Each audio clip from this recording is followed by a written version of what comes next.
think the most common misconception about designing spaces for art is that they're easy to do.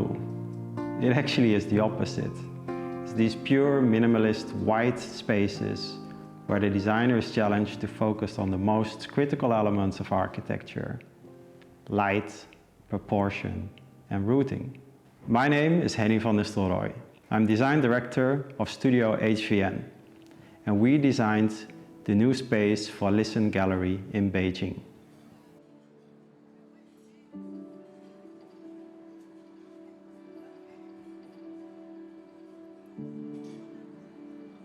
Established in 1967, Lisson Gallery is one of the most influential and longest-running galleries in the world. It supports the work of more than 60 international artists, with spaces in London, New York, Shanghai, and now Beijing.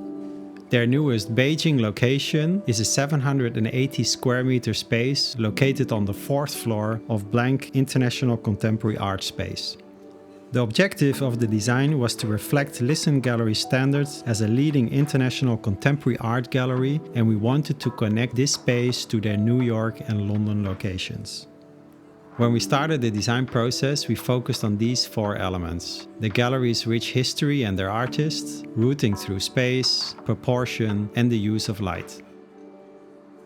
Entering Lisson Gallery, we wanted to experience as a tabula rasa. We removed all color by creating a pure white space with just 3 focal points: front desk, a TV displaying the international program, and a book display. When you enter the front desk area, you will see both the North and the South Gallery spaces. By stretching the concrete floor of the South Gallery into the reception area, we wanted visitors to connect to the South Gallery first. The South Gallery we've given a very minimal and contemporary character. We created a warm concrete floor. When you walk in through the space, the opposite wall is the main focal point. Your first focus is really on the art that faces you when you enter the exhibition area. Around this, on the east and the west wall, we opened windows into the space. We did this to let sunlight in both the morning and late afternoon. The North Gallery we've given a different character. Here we emphasize the rectangular space by long wooden planks. This wooden floor is oak wood with a whitewash that matches the London Gallery space and is specifically made for the Beijing Gallery. The direction of the wooden floor invites people to walk into the gallery and explore it in full.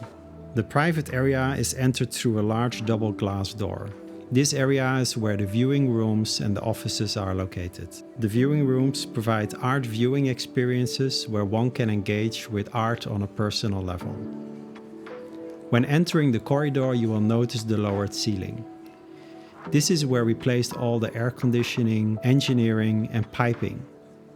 The open viewing space is designed to facilitate different types of events: dining, meeting, as well as informal meetings. The proportion of the space echoes that of a domestic space. The library and meeting room is an extension of the open viewing area. This room is there to facilitate dinners, meetings, as well as offer a space for research and informal gatherings. For me, the highlight of the project is really the first time I saw the space with art together. The relationship between daylight, artificial light, and how they illuminate the works within the space really is when an interior comes to life.